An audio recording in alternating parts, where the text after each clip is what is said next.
Palavra e Viola. Seja muito bem-vindo e muito bem-vinda a mais uma edição do Palavra e Viola, seus minutinhos de fé e esperança ao som da viola caipira, aqui na IPP TV, a sua TV missionária. Nosso programa tem edições inéditas todos os sábados, 7h30 da manhã, com estreias no YouTube da IPP TV. Você é o nosso convidado para passar esse tempo aqui com a gente, um tempo de louvor, um tempo de meditação na palavra, um tempo de muitas informações abençoadoras para a sua vida. E vamos começar cantando um louvor a Deus.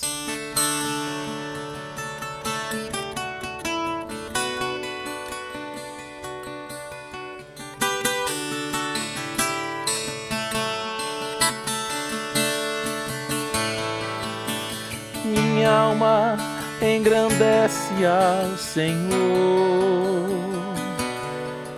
meu espírito se alegra em Deus, meu Salvador, pois com poder tem feito grandes coisas e com misericórdia tem mostrado amor. Santo, Santo, Santo é o Senhor. Santo, Santo, Santo é o Senhor. Tem enchido nossas lâmpadas com óleo do Espírito, tem feito sua vide florescer. Tem enchido nossas lâmpadas com o óleo do Espírito, tem feito sua vide florescer.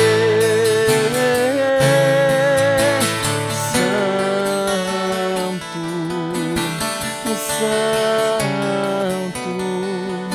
Santo é o Senhor. Santo, Santo, Santo é o Senhor.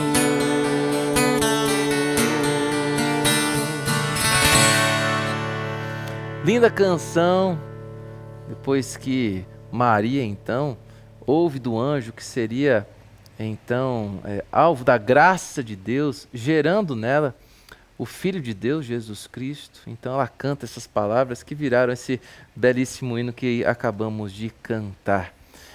Bom, nosso programa continua com o Meu Porto Seguro. Vem chegando aí o nosso irmão Ricardo Albuquerque para ministrar o nosso coração.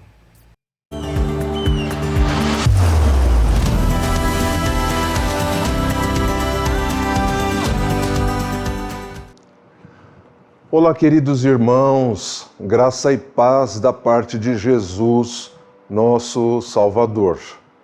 Por misericórdia de Deus, estamos aqui um dia mais para refletirmos à luz da Palavra de Deus e fazermos o nosso devocional. Hoje, neste nosso segundo encontro semanal, eu gostaria de refletir com vocês sobre um processo que ocorreu na história da igreja e penso eu que ocorre ainda hoje, que eu chamo de restrição do acesso à Bíblia. Para tanto, eu gostaria de ler apenas um versículo das Escrituras que está no Evangelho de Mateus, capítulo 5. Vamos ler o versículo 11, diz assim: Bem-aventurados sois quando por minha causa vos injuriarem e vos perseguirem e mentindo disserem todo mal contra vós. Entre os séculos XII, século XIV A Igreja Ocidental, ela viveu um período decisivo para compreender a relação entre a autoridade da Igreja, ou seja, quem governava a Igreja, e a Escritura. Nesse contexto, naquela época, surgiram, por exemplo, proibições explícitas da tradução da Bíblia para as línguas vernáculas. O que eram línguas vernáculas? Era o idioma que o povo compreendia. Proibia também a leitura da Bíblia por leigos, ou seja, membros da Igreja que não fossem do clero, que não fossem oficiais da Igreja. Longe de serem medidas pontuais ou acidentais, aquelas restrições revelavam uma estratégia institucional, ou seja, uma estratégia da Igreja consciente diante do crescimento dos movimentos bíblicos populares na época, que colocavam em xeque o monopólio da Igreja na tarefa de interpretar a Bíblia. O pano de fundo histórico é fundamental para que a gente compreenda esse processo. A partir do século XII, a Europa começa a experimentar mudanças sociais importantes, crescimento das cidades, maior circulação de pessoas e ideias, e o surgimento de leigos ou membros da Igreja já alfabetizados e instruídos. Nesse ambiente, cresceu também o desejo pelo povo de terem acesso direto às Escrituras, porque até então só o clero da Igreja tinha esse acesso. É nesse cenário que se destaca um grande nome, Pedro Valdo. Pedro Valdo era um comerciante muito rico de Lyon, na França, e que por volta do ano 1170 ele manda traduzir partes da Bíblia para um idioma chamado provençal, que era a língua compreendida pelo povo de Valdo. Ele e os seus seguidores, que depois foram chamados de osvaldenses, defendiam, dentre outras coisas, uma vida simples, pregação do Evangelho pelos leigos, ou seja, não só pelos ministros da Igreja, e, sobretudo, eles pregavam a leitura da Bíblia em língua comum. Por quê? Porque, na época, a Bíblia oficialmente utilizada pela Igreja no Ocidente era a Bíblia em latim, sobretudo o que chamamos de a Vulgata Latina, e o povo não compreendia o latim. Inicialmente, o movimento valdense não apresenta grandes desafios para a Igreja no sentido doutrinário. O caráter subversivo desse movimento dos valdenses não estava, num primeiro momento, em negar dogmas centrais da Igreja Romana, mas propunha romper a mediação exclusiva da Igreja na interpretação das Escrituras.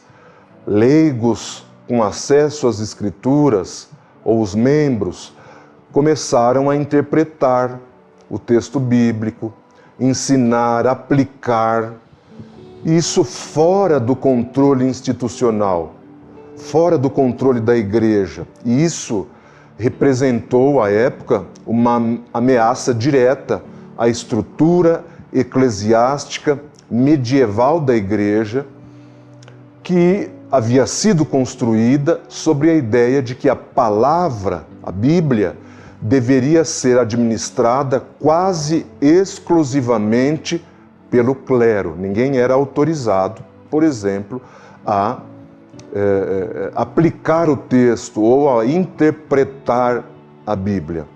A reação da Igreja foi progressiva, ou seja, veio piorando e firme. em 1184, houve um sínodo chamado Sínodo de Verona, que condena os valdenses, um tribunal que condena o ato dos valdenses. E depois houve uma resposta mais dura, mais enfática, num outro concílio, já em 1229, que foi o Concílio de Toulouse, que foi realizado com a tentativa de reprimir, segundo eles, as heresias lá no sul da França. Esse concílio, por exemplo, para vocês entenderem, proibia explicitamente que leigos, ou seja, membros da igreja, possuíssem os livros da Bíblia, especialmente o Antigo e o Novo Testamento. Permitiam que eles tivessem somente o saltério, ou seja, somente o livro de Salmos e alguns outros textos. A leitura privada das Escrituras, fora do controle da igreja, passou a ser considerada uma prática suspeita e, em muitos casos, criminosa. Do ponto de vista didático, é essencial compreender que aquela proibição não se limitava à tradução em si das Escrituras, mas ao acesso direto ao texto bíblico. Eles não queriam que o povo tivesse o acesso e a compreensão da verdade das Escrituras. O argumento deles, ou o argumento oficial da igreja, é que a igreja tinha um cuidado para evitar interpretações errôneas e, entre aspas, proteger a fé do povo simples, fecha aspas. No entanto, o efeito real foi outro. Houve uma associação entre a leitura da Bíblia com heresia. Eles eram chamados de hereges, os que queriam compreender a Bíblia profundamente. O simples desejo de ler a Bíblia na sua língua tornou-se naquela época um indício de desvio doutrinário, independentemente do conteúdo da interpretação. Teologicamente, esse movimento representou uma crise grave. A Escritura, que no testemunho bíblico é apresentada como a palavra de Deus dirigida ao povo da aliança, passou a ser tratada pela própria igreja como um texto perigoso quando era estudado ou acessado sem supervisão institucional de um ministro da igreja. Ou seja, só o ministro da igreja era autorizado a interpretar a Bíblia. A fé cristã, então, deixou de ser fundamentada prioritariamente na escuta direta da palavra de Deus e passou a depender quase exclusivamente da mediação sacramental e hierárquica dos ministros da igreja. Olha que grave! A ignorância bíblica, àquela altura, em vez de ser combatida, ela passou a ser tolerada, até protegida, como forma de preservar a unidade e o controle doutrinário da igreja. Era o elogio à ignorância, que ainda existe até hoje. O resultado histórico dessa política é visível. Grande parte da cristandade medieval viveu uma religiosidade intensamente ritual, visual e simbólica, mas com um conhecimento bíblico extremamente limitado, para dizer que eles não tinham conhecimento bíblico. A Bíblia, ela era ouvida de modo fragmentário, ou seja, só na liturgia, só nos encontros na igreja, em latim, uma língua completamente incompreensível para a grande maioria. O conteúdo das Escrituras chegava até o povo filtrado por homilias morais da igreja, tradições locais da igreja, devoções populares. Eles não recebiam uma leitura contínua do texto sagrado. Essa restrição revelava, por exemplo, um temor da igreja que foi recorrente ao longo da história, no sentido de que a Escritura, quando é lida pelo povo e o povo entende a Escritura, isso tende a gerar uma reforma. Onde a Bíblia circula livremente, o que ela faz? Ela confronta abusos, ela relativiza autoridades que antes eram consideradas absolutas pela igreja, ela chama a igreja ao arrependimento. Por isso que os movimentos bíblicos populares sempre foram combatidos, não por erros reais ou supostos, mas porque eles afirmavam na prática que o cristão podia e pode ouvir a voz de Deus através das Escrituras, sem que ele dependa integralmente da mediação da igreja. As implicações teológicas desse período são profundas e duradouras. Quando eles associam a leitura da Bíblia a heresias, a igreja medieval lançou as bases do grande conflito que daria abertura à reforma protestante do século XVI. De modo que quando os reformadores insistiram na tradução da Bíblia para a língua vernácula, quando eles insistiram na pregação expositiva das Escrituras, no acesso universal às Escrituras para o povo, eles não estavam inovando, mas eles estavam recuperando uma convicção perdida, ou seja, de que a palavra de Deus pertence a todo o povo de Deus. Em síntese, as proibições medievais, as traduções vernáculas e a leitura privada da Bíblia nas casas não foram simples excessos somente. Elas expressaram uma opção que privilegiou o controle da igreja em detrimento da difusão da palavra de Deus por quem não aceitava esta proibição. A história demonstra que a Escritura não permaneceu aprisionada.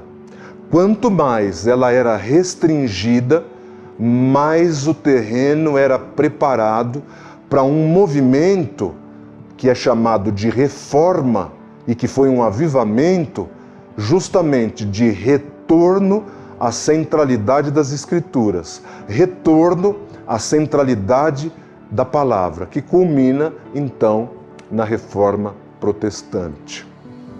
Aqueles que falham em aprender com a história estão condenados a repeti-la, ou seja, nós devemos pensar em tudo isso que aconteceu na história, mas que acontece ainda hoje, muito mais do que você possa imaginar. A palavra de Deus está disponível a você, na tua casa, de forma gratuita, barata, enquanto muitos pagaram esta comodidade que temos com a própria vida. Por isso é dever teu, meu e nosso conhecermos profundamente a mensagem de Deus para a humanidade contida nas Escrituras. Deus te abençoe.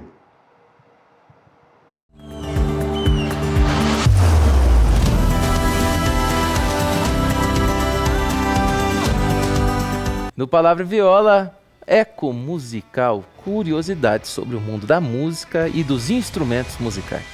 Você sabe como surgiu o rock? Então bora voltar lá atrás, nos anos dourados, por volta de 1940 e 50, onde havia uma mistura de gêneros como jazz, blues e o country.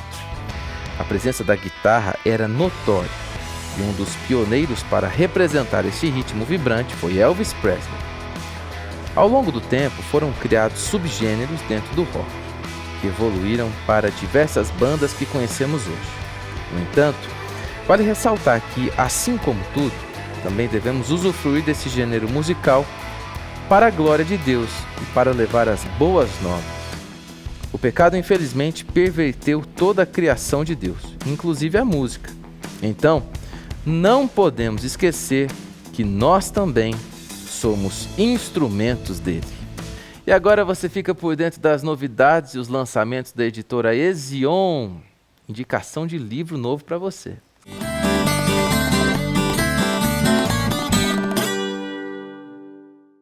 O Devocional e Planner Mães da Aliança é um espaço de fé e propósito, criado especialmente para mulheres que vivem a maternidade como missão.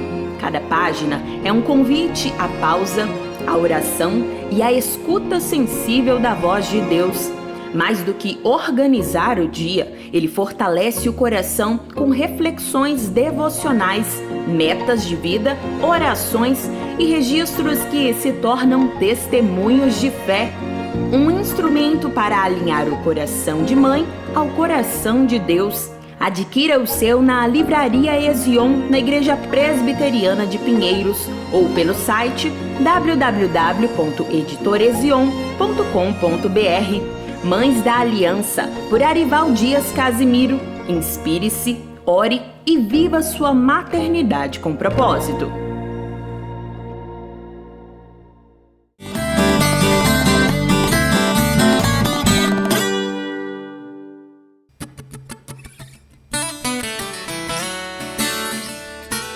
Já não há nenhuma condenação para quem está em Cristo Jesus, o Filho de Deus. Ele fez o que a nossa força não pode fazer. É eterno o seu sacrifício, não há o que temer. As glórias dessa vida não são comparadas com a que há de vir. E herdeiros são os que estão em ti. Nem angústia ou solidão, fome ou perseguição, nada nos separa do amor de Deus que está em Jesus. Nem a morte e a vida, o perigo e a espada, nada nos separa do amor de Deus que está em Jesus.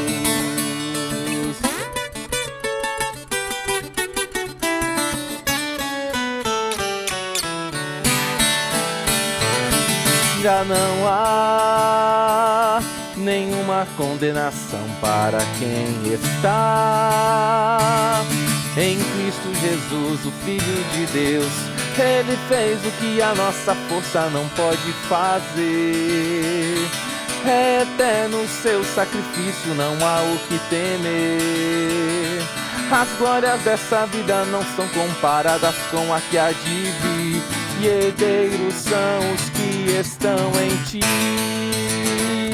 Nem angústia ou solidão, fome ou perseguição, nada nos separa do amor de Deus que está em Jesus. Nem a morte e a vida, o perigo e a espada, nada nos separa do amor de Deus que está em Jesus.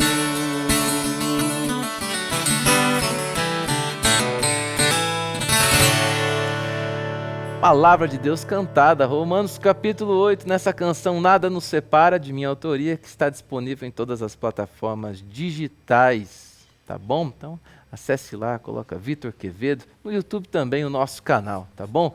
Cheio, recheado de hinos tradicionais e canções autorais para você ouvir aí no seu dia a dia.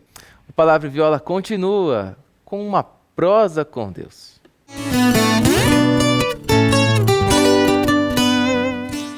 Epístola aos Hebreus, no capítulo 11, versículo 1, a palavra nos diz a natureza da fé. Ora, a fé é a certeza de coisas que se esperam, a convicção de fatos que não se veem. Pois pela fé os antigos obtiveram bom testemunho. Pela fé, entendemos que foi o universo formado pela palavra de Deus, de maneira que o visível veio a existir das coisas que não aparecem. Completamente fora da lógica, parece, né? Agora, claro, a Bíblia tem a resposta para isso. No nosso coração, nós temos fé porque ela é um dom de Deus. Em Efésios capítulo 2, versículo 8, está escrito que pela graça sois salvos, mediante a fé. Isto não vem de vós, é dom de Deus, não de obras para que ninguém se glorie. Portanto, meus irmãos, a natureza da fé, ela tem essa característica. Ela provém do próprio Deus em direção à nossa vida. Deus nos dá capacidade para crer que todas as coisas foram criadas por Ele. Apesar de ter muita gente, muita ciência, né, por aí dizendo que isso não é verdade. Nós cremos porque o Espírito Santo, ele nos traz essa convicção, a convicção de fatos que não se veem. Pela fé, entendemos que foi o universo formado pela palavra, tão somente o poder da palavra de Deus, de maneira que o visível veio a existir das coisas que não aparecem.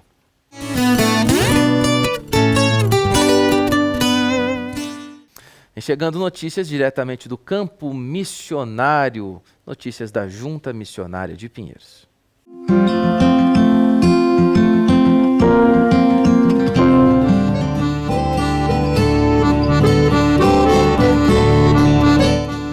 A visita à Congregação Presbiteriana em Rio Largo marcou mais uma etapa no trabalho missionário no estado de Alagoas. A ação faz parte de um projeto voltado à revitalização de igrejas, com foco no fortalecimento da estrutura local e na retomada de atividades essenciais para o crescimento da comunidade cristã. Está à frente desse projeto aqui, que é uma revitalização, o pastor Eduardo e a Igreja Presbiteriana do Farol, que recebeu como congregação, e firmou uma parceria com a Junta Missionária de Pinheiros para revitalizar essa igreja, reorganizá-la.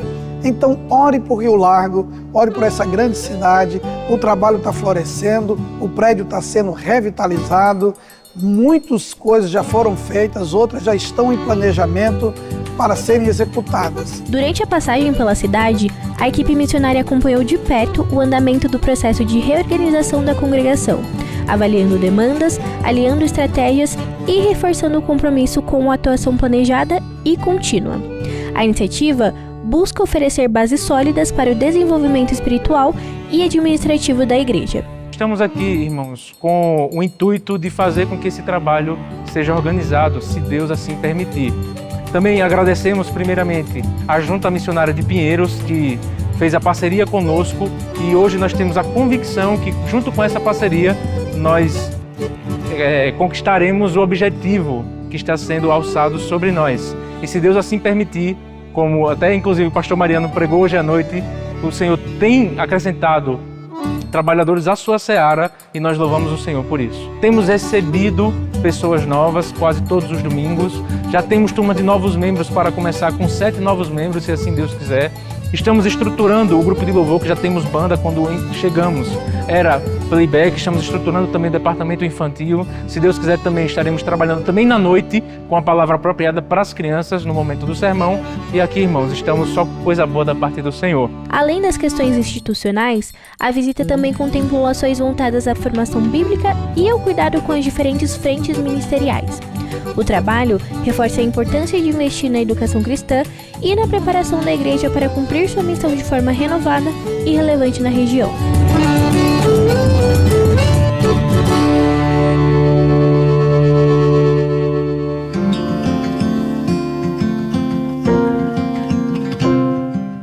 E aí, Bia, tudo bem? Tudo bem. Junta Missionária de Pinheiros não para, né? Não para. Cada dia é uma coisa nova. A gente não repete aqui as notícias, né? Cada hora uma coisa. Uma coisa nova. É gente que gosta de trabalhar para o reino de Deus. Assim como nós aqui na IPPTV também fazemos parte de uma obra missionária. É isso mesmo, ministério. Bom, no Eco Musical de hoje você escreveu lá e eu falei sobre o rock and roll. Rock and roll. Muito bem, Eu criado gosto muito. nos Estados Unidos, lá nos anos de ouro, né? Entre 40, 50 e tudo mais. Representante principal, vamos pensar assim, que era o Elvis Presley. E tem até uma questão para a época, né? Racial, né? Uhum. Ele era um homem branco cantando, né, canções mais dançantes e tudo mais. Eu lembro que eu estudei isso na faculdade e era uma ruptura mesmo com o modo, né, de se expressar antigamente. Então é muito legal isso, como também o rock ele trouxe uma maior diversidade, né, incluindo pessoas, incluindo novos ritmos, incluindo novas Gêneros culturas. até dentro do rock, né? Então isso é muito bacana, isso é muito bom. É isso daí. Então o programa de hoje foi bom. Foi maravilhoso, bom demais. Então é o seguinte, você que gostou do Palavra e Viola, já deixa um like, tá bom? Se nós te convencemos a deixar um like, você deixa um Compartilha like com a aqui. família, compartilha com todo mundo. É isso daí. Lembrando que todos os programas ficam salvos aqui no YouTube da IPP-TV, a sua TV missionária. Se você ainda não é inscrito, você está perdendo muito. Se inscreve agora. É de graça, viu? Ter todo o acesso ao conteúdo abençoador da Igreja Presbiteriana de Pinheiros. Amém. Agora a gente vai terminar com um louvor. Vamos cantar?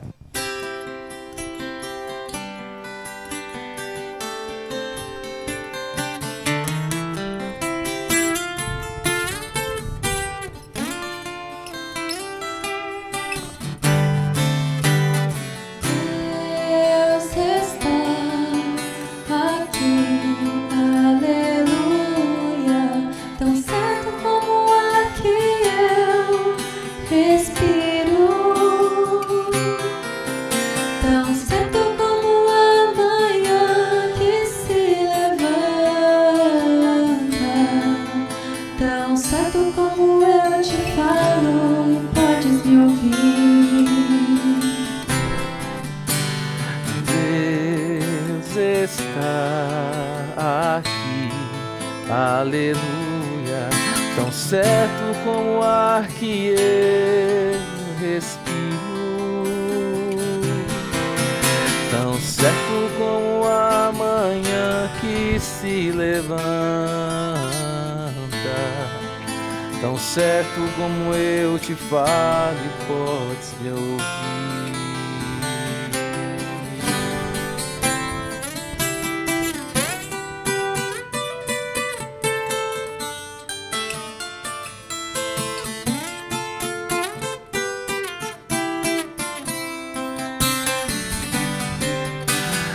Deus está aqui, aleluia, tão certo como o ar que eu respiro, tão certo como a manhã que se levanta, tão certo como eu te falo e podes me ouvir. Tão certo como o ar que eu respiro, tão certo como a manhã que se levanta, tão certo como eu te falo e podes me ouvir.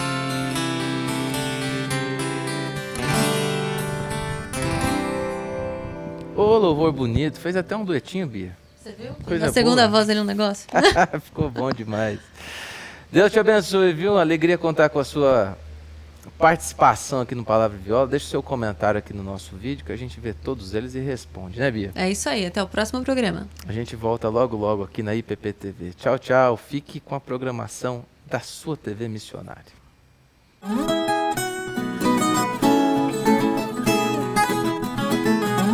Palavra e Viola.